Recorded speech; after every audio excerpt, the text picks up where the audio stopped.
제가 예전에 한번 전한 이야기인데 한번 들어보셔요. 제가 한 20여 년 전에 들었던 이야기예요. 그때 한국교회 대표적인 유명 목사님께서 우리나라 손가락 안에 드는 재벌 인사 담당 이사하고 식사를 같이 하게 됐습니다. 그 이사님은 교회를 다니는 분이 아니에요. 근데 이제 이분하고 식사를 하면서 이야기를 나눈 도중에 이제 그 인사 담당하는 이사님이 그런 얘기를 하는 거예요. 목사님, 사실은요, 우리 그룹에서는요, 기독교인이라고 이력서를 쓰면은 나중에 면접할 때 감점 1점으로 시작합니다. 그러는 거예요.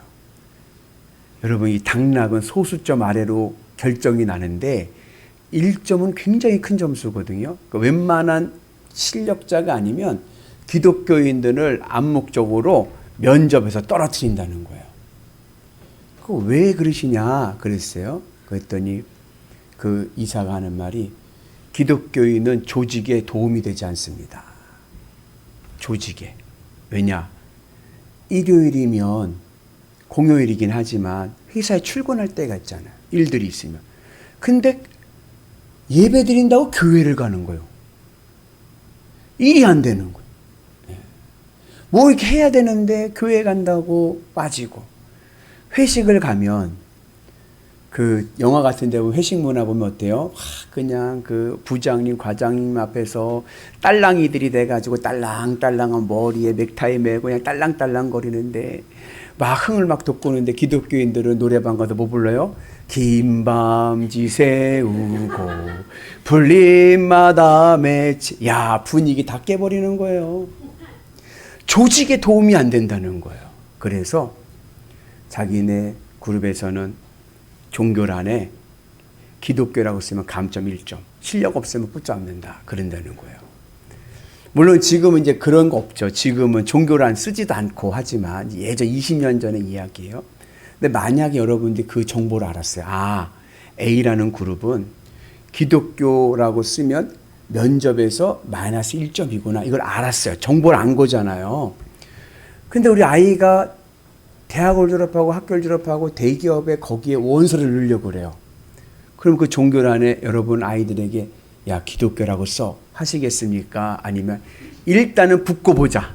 무교라고 써라 하시겠습니까? 아유, 목사님 뭘 또 그렇게 무거운 주제를 주세요. 그냥 되는 대로 사는 거죠. 이런들 어떻고 저런들 어떻고 둘 중에 하나만 맞으면 돼요. 하나님이 맞든지 저 점집이 맞든지 절간이 맞든지 상관없어요. 나는 그냥 하나만 맞으면 돼요. 그렇습니까? 그 우리 믿음의 조상 아브라함 시대 때는 다원주의예요. 다원주의. 그러니까 지금도 다원주의죠. 근데 다원주의도 약간 구분이 되는데 아브라함 시대 때는 다실론 시대입니다. 이 다실론이라는 것은 뭐냐면 각 지역마다 각 민족마다 믿는 신들이 있어요. 그리고 그 신들은 다 똑같아요.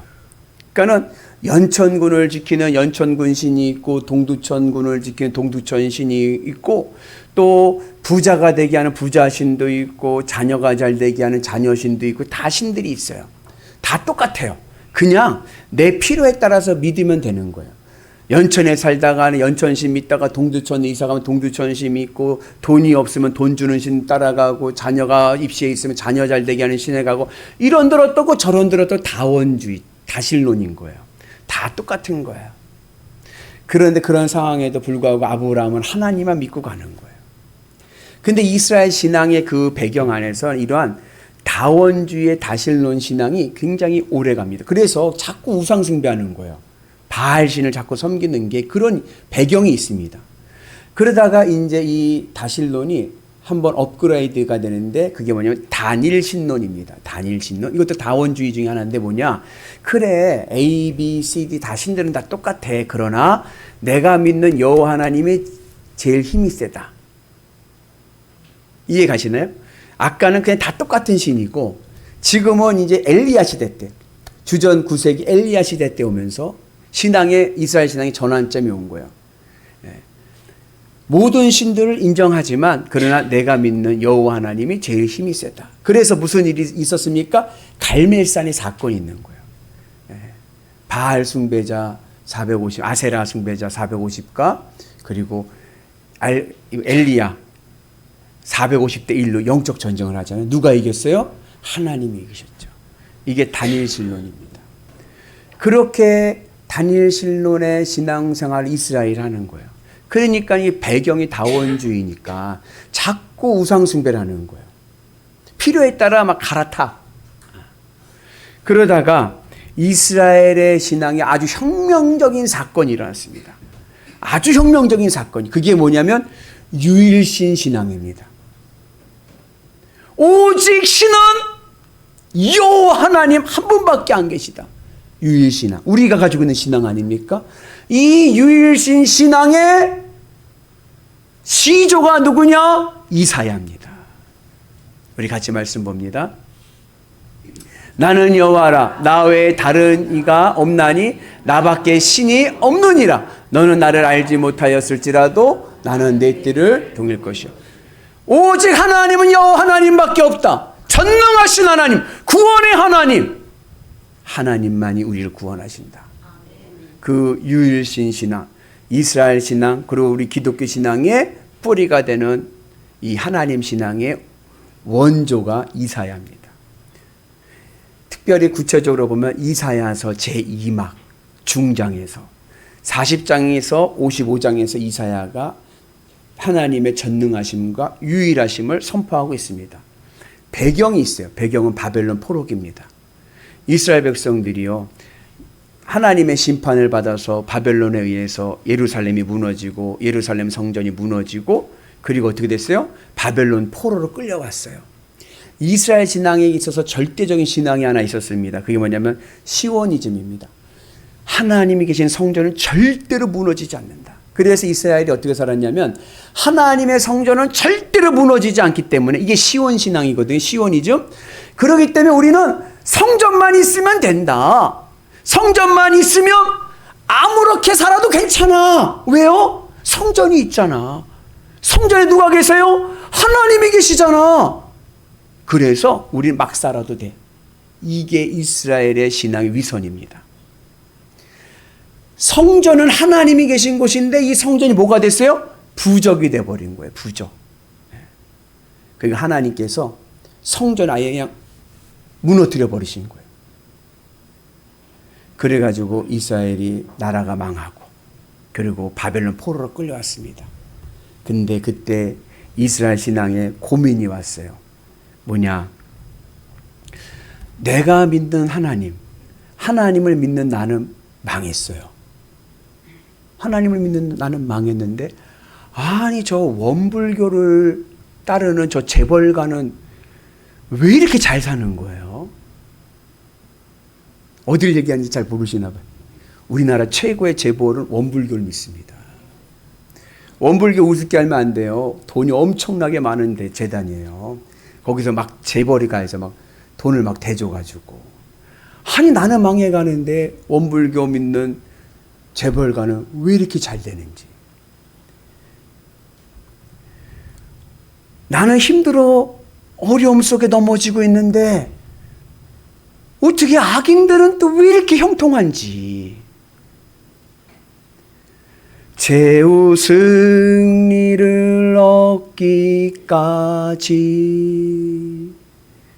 주의 십자가 사랑하리. 빛난 멸류관 받기까지 험한 십자가 붙들겠네. 우리는 늘 최후 승리 얻을 그날까지 주님의 십자가 붙잡고 가겠습니다. 찬송하지만 이놈의 최후 승리는 도대체 언제 오는 거요? 밤낮 넘어지고 밤낮 자빠지고 밤낮 문제가 생기고 저 악인들은 눈이 시퍼렇게 잘 되고 있는데 나는 자꾸만 자빠지고 있습니다. 도대체 내 인생의 최우승리는 언제 오시렵니까? 너무나도 답답한 거예요. 그러니까 어떤 생각이 들어요? 아유, 교회 다녀도 별거 없네. 아유, 이참에 핑계 삼아 교회 그만 다녀야겠다. 점집을 한번 가볼까? 절에 한번 가볼까? 막 갈아타고 싶은 생각이 막 드는 거예요. 이스라엘이 지금 그런 거예요. 아유, 여호와 하나님, 성전도 무너지고 이제는 갈아타야겠다. 바벨론 마루둑 신이 더 센 것 같아. 여호와 하나님보다. 이참에 다 마루둑으로 다 갈아타자. 막 그러고 신앙의 회의가 오는 거예요. 그때에 이사야 연자가 신앙이 무너지고 회의감 속에 있는 이스라엘 백성들에게 다시 한번 여호와 하나님의 신앙을 각인시킵니다. 우리 하나님 어떠한 하나님인지 잊어버렸느냐? 우리 하나님 이 세상을 창조하신 창조주 하나님이시다. 하나님이 이 세상을 지으셨고 하나님이 이 세상의 주인이시고 엄밀히 말하자면 참신은 오직 여호와 하나님밖에 안 계시지. 저 마루도 누가 만들었어? 인간이 만들었지. 자기 필요에 따라 자기 욕구에 따라 우상을 만들고 신이라고 섬기는 거지. 엄밀히 보면 우리에게 하나님은, 우리에게 참신은 여호와 하나님밖에 안 계시지 않냐. 하나님을 바라봐야지. 하나님을 의지할 것을 말씀합니다. 그래서 두려워하지 말고 놀라지도 말고 주님만 의지해라. 나라가 망한 것은 하나님이 무능해서가 아니라 우리가 성전을 어떻게 대했느냐. 성전을 부족같이 대하니까 하나님께서 바벨론을 회초리 삼아서 쓰러뜨리시고 우리를 심판하신 것 아니냐. 이제 우리가 해야 될 것은 믿음으로 다시 서는 것이다. 그러면 하나님께서 우리에게 다시 구원의 은혜를 주실 줄로 믿습니다. 우리 하나님은요, 유일하신 전능하신 하나님이십니다. 하나님은요, 선과 악을 다 주관하세요. 우리는 이분법적인 생각을 해요. 근데 성경에서 말하는 하나님은요, 선과 악을 함께 주관하십니다. 그러니까 나에게 고난이 오는 것도 하나님이 허락하셨으니까 오는 거예요. 여러분, 욥의 고난을 아시죠? 욥이 엄청난 고난을 당합니다. 근데 그 욥이 고난을 당할 때 처음에 시작이 뭐예요? 하나님이 사탄에게 허락하신 거예요. 생명만 뺏지 마라. 그리고 네 마음대로 해봐라.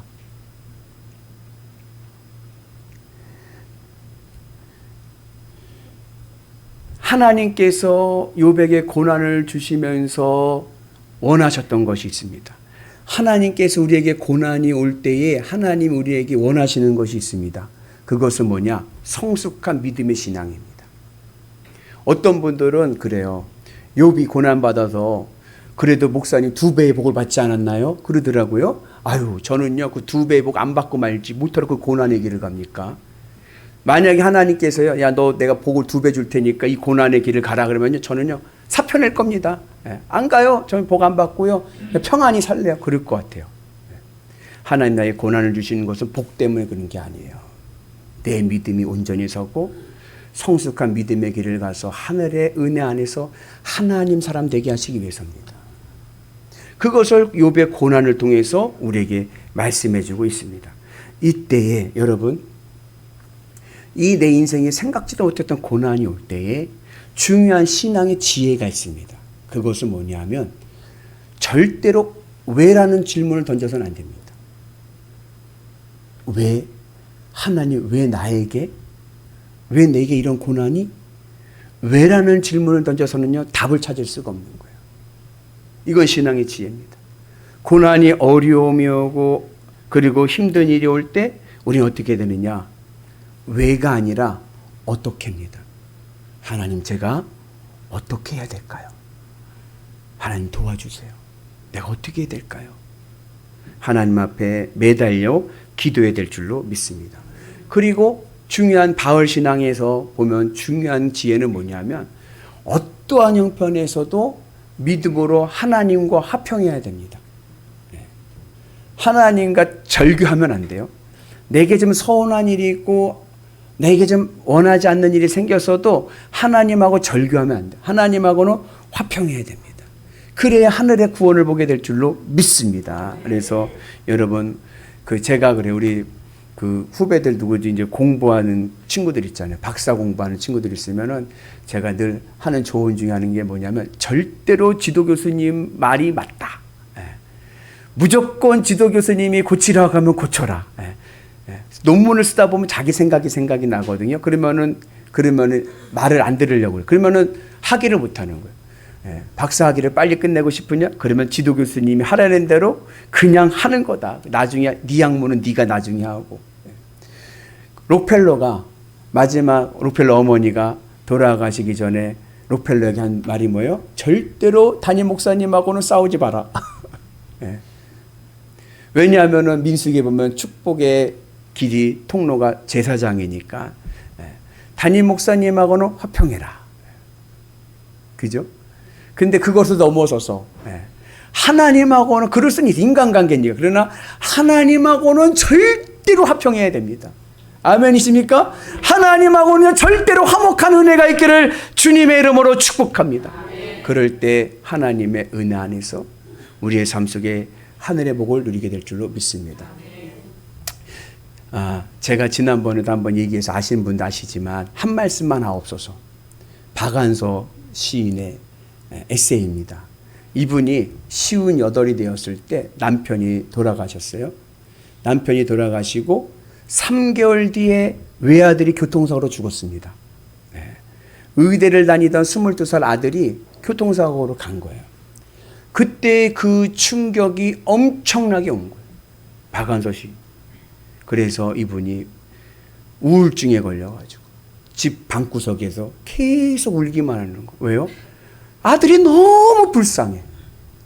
너무 불쌍한 거예요. 자기 꿈도 펼쳐보지도 못하고 너무 불쌍해서 울기만 하는 거예요. 그러다가 인간인지라 배고프면 어떻게 해요?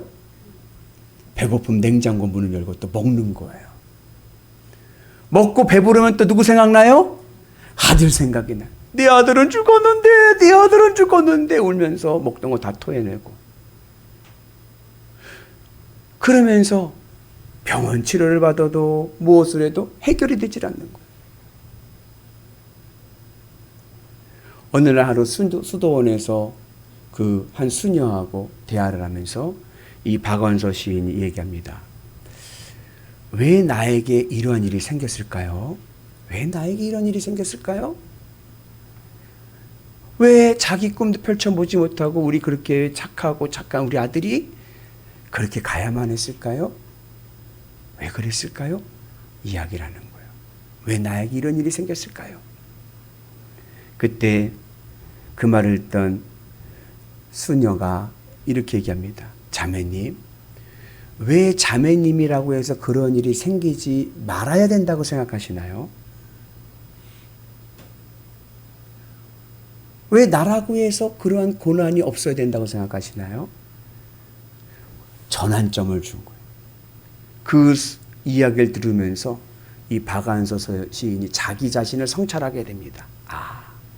내가 나만 알았구나. 자기의 이기적인 모습을 깨닫게 됩니다.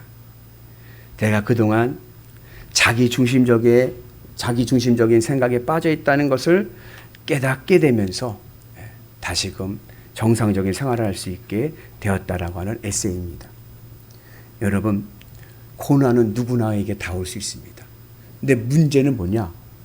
왜 나에게 왔는지 모르겠는 거예요. 그 이유라도 알겠으면 내가 감당하겠는데 이유를 알 수가 없는 거예요. 그 고난과 어려움 속에서 우리는 어떻게 해야 됩니까?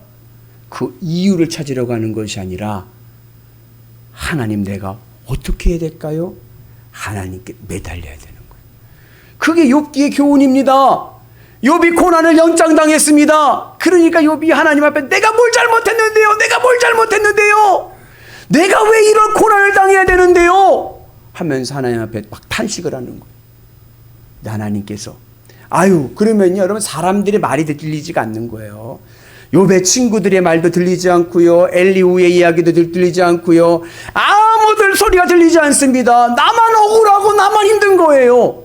그러다가 하나님께서 말씀하실 때 네가 이 세상에 있을 때 있었느냐? 네가 이 창조의 섭리를 아느냐?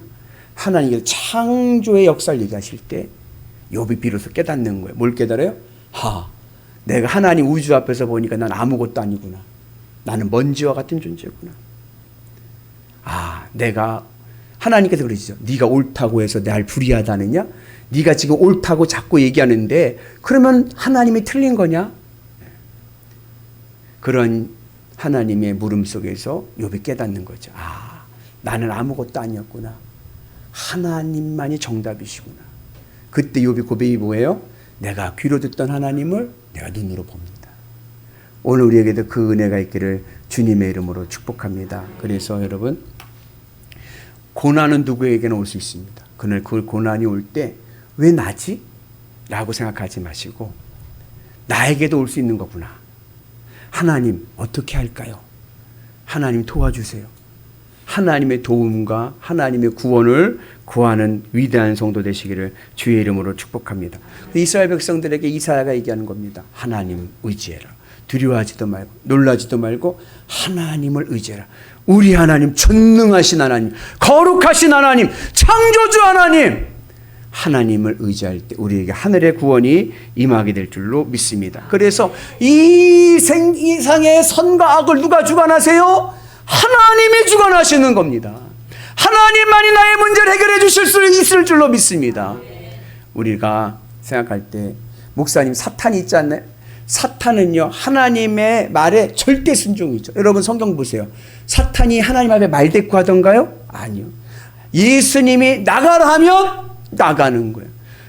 요한계시록에 보면 하나님께서 마지막에 이 세상을 심판하실 때 사탄의 세력을 이용하시는데 사탄은 도구인 거예요. 무적행에 있는 사탄들을 끌어가지고 어떻게 해요? 이 세상에 심판받을 자들 다 모아버리는 거예요. 사탄은요, 검사와 같습니다. 우리의 죄를 나중에 하나님의 심판 때 우리 앞에 설 때 사탄이 뭐예요? 우리의 죄를 다 고발할 거예요. 그럼에도 불구하고 우리가 천국 갈 수 있는 이유는 예수님의 십자가의 보혈이 내 죄를 덮기 때문에 그런 거예요. 그런데 사탄은요, 하나님 앞에 절대로 순종합니다. 나가라면 나가고 하라면 하고 절대 순종하는. 그런데 유독 성경에 보면 딱 하나 있어요. 하나님 말씀에 불순종하고 하나님한테 대항하는 아주 악한 존재가 있습니다. 사탄보다 더 악한 존재가 있습니다. 무엇인지 아십니까? 인간입니다. 그 참 말 안 들어. 하나님 말씀 그렇게 안 들어. 아니, 악한 사탄 마귀도 예수님이 나가라면 나가고 말씀하는데 순종하는데 인간을 끝까지 우기는 거예요. 내가 옳다고. 그래서 어느 신학자가 하는 말이 사탄보다 더 악한 존재는 인간이다. 여러분, 오늘 우리가 주님을 신뢰하고 주님만을 의지하고 주님만을 따라가는 은혜가 있기를 축복합니다. 누구와 같아야 되느냐? 요셉과 같아야 돼요. 요셉. 아시죠? 요셉이 어렸을 적에 하나님께 비전을 주셨어요. 그게 뭐예요? 모든 사람들 앞에서 절을 받는 위대한 지도자가 되는 거예요. 그걸 마음에 꿈을 품었잖아요. 그래서 얼마나 그 꿈이 설레이던지 형들과 부모님 앞에 얘기해가지고 미움을 사기도 했잖아요. 요셉은요, 하나님 날 크게 쓰시겠구나, 날 지도자로 세우시겠구나, 그 비전이 있었어요. 근데 어떻게 됐어요? 17살에 형들이 요셉을 팔아버렸어요. 애굽의 노예로 팔아버린 거예요. 이야, 이거는요, 아무 아는 사람도 없는 곳에요, 그냥 노비가 돼버린 거예요. 얼마나 절망이고 얼마나 고난입니까? 그런데 거기서요, 저 같았으면 그랬을 것 같아요. 에휴, 하나님 믿어도 소용도 없네. 뭐 비전을 주시더니 뭐 이게 뭐야, 내 인생 끝났네 했을 것 같은데 요셉은 그러지 않았습니다. 여기에도 하나님의 선하신 뜻이 있겠지. 하나님을 신뢰하고 믿음의 길을 가는 거예요. 성실하게 노비의 생활을 합니다. 그러니까 어떻게 돼요? 인정을 받는 거예요. 보디발에게, 주인에게. 그래서 그 집을 다스리는 총무가 됐어요. 집사가 돼서 집안을 관할을 합니다. 20대 초반에. 아, 요셉이 얼마나 잘생겼어요. 그러니까는 이번에 어떻게 됐어요? 이번에는 보디발의 아내가 유혹을 하는데 그 유혹을 끊어버렸어. 그랬더니 어떻게 됐습니까? 그랬더니요, 누명을 쓰고요, 왕의 감옥에 갇혔어요. 왕의 감옥은요, 언제 나오느냐? 왕이 불러야 나옵니다. 그러니 왕이 요셉을 알 리가 없죠. 노비인데, 저기 신하집의 노비인데. 그러니 종신형인 거예요. 평생 감옥에 갇혀 있어야 돼. 그래도 요셉은 어떻게 돼요? 거기서도요, 낙심하지 않고요, 여기에도 하나님의 뜻이 있겠지. 그 고난 가운데서도요, 죄수의 삶을요, 성실히 사는 거예요. 그리고 실각해서 오는 신하들을 오히려 어떻게 위로해주고 격려해줍니다. 그랬더니 어떻게 됐습니까? 결국 하나님께서 들어쓰십니다. 애굽의 총리가 되어서 그 지역에, 그리고 가나안 땅에 있는 모든 사람들을 가뭄에서 구원하는 도구가 된 줄로 믿습니다. 믿음의 길을 가면 하나님의 놀라운 은혜와 복을 누리게 될 줄로 믿습니다. 그래서 우리 하나님 힘 좀 쓰십니다. 믿음의 길을 가십시오. 어렵고 힘든 일이 옵니다. 나에게 생각하지도 못했던 고난이 올 때도 있고 넘어질 때도 있습니다. 그럴 때 어떻게 합니까? 그럴 때 하나님 앞에 매달려야 돼요. 왜가 아닙니다. 하나님 어떻게 할까요? 하나님 도와주세요. 하나님 앞에 간절히 매달리고 나갈 때 고난의 자리가 축복의 자리가 될 줄로 믿습니다. 그래서 하나님이 원하시는 신앙이 뭐냐? 임마누엘입니다. 임마누엘이 뭐예요? 늘 나와 함께 하시는 하나님. 성전을 통해서 이 예배가 하나님과 함께 예배가 되셔서 하나님과 함께 하나님의 은혜로 동행하는 우리의 신앙 되시기를 주님의 이름으로 축복합니다. 그래서 어느 곳에 있든지 힘들고 어려울 때는 주님의 제단에 나와서 기도하시고 부르짖어 기도하시고, 여러분 염려 걱정을 쌓아두려고 하지 마시고 주님 앞에 맡기십시오. 아멘이십니까? 나와서 기도하고 맡기고, 그리고 나는 믿음의 길을 가는 거예요. 찬송하면서 가는 거예요. 그러면 하나님께서 우리의 삶을 구원하실 줄로 믿습니다. 주님만 있으면 나는 삽니다. 아멘. 옆분한테 격려하겠습니다. 걱정하지 마세요. 놀라지도 마세요. 주님만 있으면 삽니다. 주님이 나를 구원하십니다. 아멘이십니까? 여러분 절대로 낙심하지 마시고 믿음 안에서 주님으로 기뻐하면서 주님으로 위로받으면서, 그래도 나에게 주님이 계시지, 하나님의 놀라운 기적을 내가 기대합니다. 그리고 주님 앞에 나와서 기도할 때 하늘의 놀라운 은혜가 임하게 될 줄로 믿습니다. 두려워하지도 마시고 놀라지도 마시고 주님만 의지합시다. 하늘의 은혜가, 하늘의 구원이 우리의 삶을 소망과 구원과 기쁨과 감사로 열매 맺게 하실 줄로 믿습니다.